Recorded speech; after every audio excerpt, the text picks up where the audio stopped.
Hello everybody, welcome back to the Unfan Podcast and welcome to my Matchweek 17 League One predictions. It's been a while since we did the predictions video. Of course, we had the FA Cup last week, so no predictions episode of the podcast. Actually, only 7 games of football this weekend because, of course, we've got the international break. Some games have been postponed because of international call-ups. However, we've still got 7 games of football, including Oxford United against Ipswich.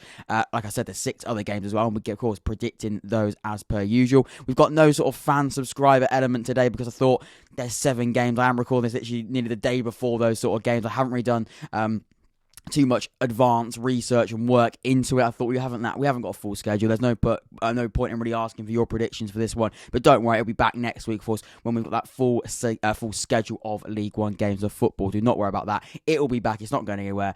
I just thought for 7 games, is it that worth it? Let's not mess about though. I thought we can't not do an episode of the podcast. We haven't done a predictions episode in a while, so let's get straight into it. Starting off with Bolton Wanderers against Crewe Alexandra. I just wanted to say before we get into this game, the support recently has been absolutely phenomenal. And that's just down to you being absolutely wonderful by watching, subscribing, leaving a like. It's free to do all of those things. If you haven't done that, I would really, really appreciate if you could do it. But thank you is the biggest thing. I don't think I thank you guys enough and you people that watch the podcast enough. So please keep supporting it. And it's grown day by day. So thank you so much for it.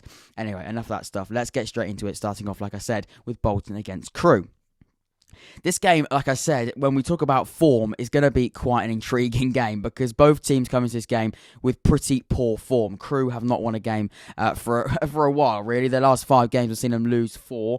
For Bolton Wanderers, they currently sat in 16th. Again, they're exactly the same as Crewe when it comes to their last 5 games. They've lost 4 out of their last 5. It's not looking good for both sides. Bolton had a really good start to the season. Unfortunately, recent form has suggested that they're sort of slowly dropping off, which is a bit worrying. Hence slipping down the League One table down to 16th as of 16 games of football. So it's not a great place to be for both sides in terms of recent form. I do think, though, when we talk about who's got the better squad and who's got the better team on the day, that's probably what it's going to come down to. They've got the same form.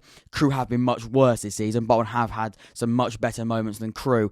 I'm going to go with 2-0 Bolton in this game. I think Bolton will get it. I think they're going to get back to winning ways at home as well. I think they've got what it takes to win the game 2-0. But like I said, both teams coming into this game with really poor form. It's going to be interesting. It really could go either way. When we talk about who's got the better team, this is actually a Friday night game. It's actually happening tomorrow as of recording. This is going to be quite a fascinating game when we think about both teams looking at bad form. It might just come down to who's got the better team, and player for player. That's probably the only way of predicting it. Next, then we've got Accrington and Stanley against Plymouth Argyle. Accrington and Stanley currently in position of 12th in the League One table. Plymouth are in second. And second, of course, for Plymouth Argyle. Fantastic place to be and having a fantastic season. 16 games this season, only losing 1. They've won 9 as well. The last 5 games have seen them win 4 and only draw 1. Whereas Accrington and Stanley, a little bit mixed. They have only lost 1 game in their last 5. 2 have been draws. The other 2 have been victories. I think it's going to be quite... I think, again, it's unpredictable, this league. I've actually got a podcast that I filmed looking at sort of the real stats of the league and why this season has been so unpredictable and why everyone's beating everyone and who really is the standout teams, and that'll hopefully be coming out really, really soon. But I think, again, this is a prime example of this. Crewe, so as we mentioned Crewe as well, but we could link it back to Crewe in the sense that Crewe and Bolton come into this game with very, very, very poor form. It's really difficult quite to predict. This game, though, I'm going to go Plymouth win the game. I'm going to go with 3-1. I think Plymouth got what it takes. They look very, very good. I've watched them play this season. They're a very, very well-organised side. Like I said, they have got better form. But then again, does form mean much in this league? It's so hard because of the fact that everyone is beating everyone. There is a slight home advantage, but I think Plymouth got what it takes. It could be quite close. I'm going to go 3-1, though. Next game, then we've got Burton Albion against Charlton Athletic. Burton currently sat themselves in a very respectable position of 11th, and Charlton find themselves climbing up the league table slowly but surely in 18th. Charlton are slowly picking things up. The last 3 games have seen them unbeaten, 2 of those 3 have been wins. For Burton Albion, they are in, again, quite mixed form. 3 defeats, but 2 wins in the last 5 games. Like I said, very, very mixed. I think Charlton and Burton, I've watched both of them play this season. They're going to be in different places. I mean, I watched Oxford United against Burton, and they didn't look great. Oxford had a very, very good game on the day and beat them quite fair and square. Charlton are in a very different position to when I watched them at the start of the season. Since then, they've lost their manager. They've got a new... Well, I say lost the manager. They've sacked their manager. And a new manager... I believe hasn't been appointed yet. I could be completely wrong with that. As of recording and as of doing the research, I don't think a new manager has been appointed. But I mean, ever since he's gone, really, they've seen a real turn in form, and they suddenly are climbing up the League One table. It's not too late. I believe, no, they haven't actually appointed a new manager as of yet. The caretaker manager, I believe, is Johnny Jackson, and he has continued, I think, in that role as of recording. So, but ever since they've lost the manager, they look like a different side. They look, much better. But I think, away from home, I mean, if Burton haven't had a bad start to the season at all, like I said, the last 5 games have been sort of pretty hit and miss. I'm going to go with a draw in this game. I'm going to go with 1-1. Maybe Charlton would want to continue the form. Charlton probably going to want to win this game. Like I said, now they've lost their manager. They're in decent form. They want to maybe climb that League One table. They need to. It's not too late, but they really need to start getting some results and finally get some form, like they have done in those last 3 games. I'm going to go with the draw, though. I'm going to go with Burton 1, Charlton Athletic 1. Next game, we've got the game that I hate predicting, of course, is Oxford United as they travel to Ipswich Town. I look forward to going there. I haven't been to Ipswich's ground before. I cannot wait to go to Portman Road. Really excited for it. I know as well it's going to be a really, really good game of football. 2 sides that are now, Oxford United, we do tend to play good football. I'm pretty confident in saying that. Ipswich, they started the season slow, but now really picking things up. They're now 9th in the League One table, looking better and better as the game goes on. They did lose their game, not the last game, the game before that, but other than that, are looking much better. Paul Cook's really got Ipswich playing some good football, and Oxford United, again, like I said, we tend to play some decent football as well. You put 2 and 2 together, I think it's going to be a fantastic game of football. A great watch, I think. I know I might have jinxed that. It might be a horrific 0-0 draw, but I hope it's not. I hope it is an attractive game of football with both teams playing some good football. With that being said, I think it's going to be a draw. I'm going to go with 1-1. It could be a high-scoring 2-2 draw, but I'm going to go with 1-1 because I think both sides are going to play good football. Both sides are going to be quite evenly matched. Both teams are going to come into this game with similar form, other than Ipswich drawing a game instead of one of Oxford's wins. Other than that, the form is the same. So it's going to be really, really interesting. Oxford have won their last 3. I'm going to go the draw, though. I'm going to go 1-1. Difficult place to go, Ipswich. So, yeah, anything from the game. We can take a point. As an Oxford fan, I'm taking a point from the game. I'm going to go with 1-1, though, in this game as my prediction.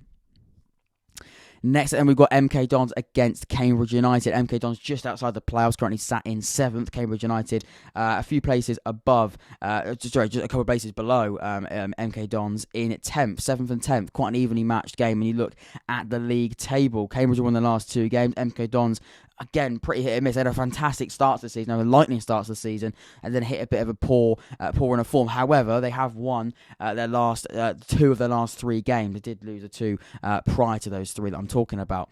But I think at MK Dons, again, this is going to be quite an evenly matched game. I think it really will be. Cambridge are going to come into this game with good form, with 2 wins on the bounce. I'm going to go with 3-1, though. Having said that, I think MK Dons are going to win the game 3-1. Home advantage for MK Dons. I'm going to say MK Dons have played some really good stuff this season. I'm really, really impressed by them. I know they hit that sort of dodgy patch now, sort of quite recently, but they are now getting some wins back on the board, which is important for them. Yeah, I think it's going to be quite an interesting game, quite an intriguing match of football. I'm going to go 3-1, 4 goals in that one, but I'm going to go with 3-1 to MK Dons against Cambridge United. The penultimate game, then, we've got Sheffield Wednesday against Steve Evans' Gillingham. Sheffield Wednesday are 2 points. They're 2 places outside the playoffs. They currently sat in 8th, actually drawn 4 of their last 5 games. They're on a bit of a drawing streak, other than the last one, of course, which they won.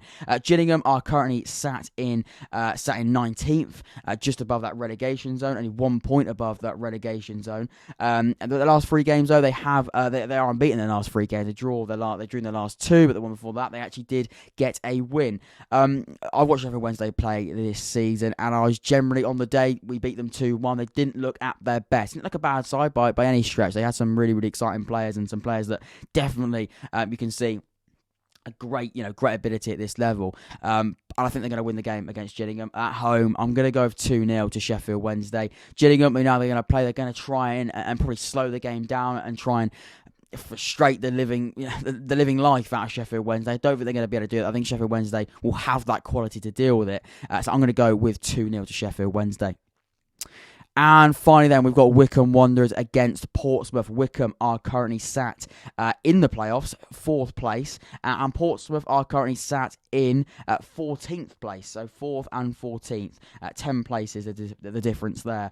Portsmouth, last 3 games, again they're unbeaten, 2 draws and a win. Wycombe Wanderers, a little bit of mixed form, they haven't actually won a game in the last 2, but prior to that, they were unbeaten, winning 2, and also, like I said, they did draw and then lose their last game. This game is going to be interesting. At Adams Park, Wycombe with that home advantage. I did bring that stat up in the last episode. Home advantage has been quite a big factor this season. I believe it's 67% home wins so far this campaign after 16 games or 15 for some games of this season. I think Wycombe Wanderers, though, and against Portsmouth, I'm going to go with the high scoring draw. I'm going to go with 2-2. I can see a draw in this game. Portsmouth are going to try and continue on what is, continue on an unbeaten run, try and continue with the momentum. And as for Wycombe Wanderers, they're going to want to win the game because obviously they did lose their last ones. I want to get back to winning ways as soon as possible. I'm going to go the draw, high scoring, 2-2. So there we are then, quite a quick podcast episode because we haven't got that many games. Only 7 games of football this weekend, but it doesn't matter. We still got games. That's all that matters. Some like I said, some quite big games there as well. Ipswich against Oxford United, I think it's going to be a really, really interesting game. Sheffield Wednesday hosting, of course, Gillingham. Wycombe and Portsmouth playing against each other. Bolton against Crewe. Some big games there, and some big teams playing against teams, and they're going to want to win these games. Like I said, it really could go either way. It's an unpredictable season. That podcast episode is going to be coming out really, really soon, hopefully, to sort of delving deep into who's looking really good, where teams struggling, why they're struggling. Really, can't wait to bring that out, really, and share what I found with that. Shouldn't be out, hopefully, Saturday, maybe even Friday. Ladies and gentlemen, though, other than that, thank you so much for watching. Like I said, quite a quick one, but hopefully you did enjoy it. I've been Jack. This has been the Young Fan Podcast, and I'll see you all very, very soon. Take care.